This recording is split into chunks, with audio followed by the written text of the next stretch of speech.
பிப்ரவரி 16 ஞாயிற்றுக்கிழமை. நன்மை செய்யுங்கள். முன்பு யூதரிலும் பின்பு கிரேக்கரிலும் எவன் நன்மை செய்கிறானோ அவனுக்கு மகிமையும் கனமும் சமாதானமும் உண்டாகும். ரோமர் 2:10.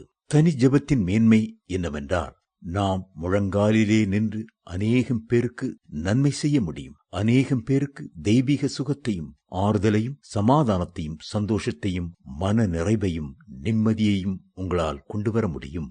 நாம் நேரடியாக ஒவ்வொருவரையும் நேரில் சந்தித்து உதவி செய்து கொண்டிருக்க முடியாது. அதற்கு போதுமான நேரமும் இல்லை, வசதியும் இல்லை. ஆனால் முழங்காலிலே நின்று தேவையுள்ள மக்களுக்காக பாரத்தோடு ஜெபிக்கும் போது கர்த்தர்தாமே காலங்களையும் தூரங்களையும் நேரங்களையும் கடந்து சென்று கிரியை செய்கிறார், அற்புதங்களையும் நடப்பிக்கிறார். நான் சமீபத்துக்கு மாத்திரமா தேவன், தூரத்துக்கும் தேவன் அல்லவா என்று கர்த்தர் சொல்கிறார்.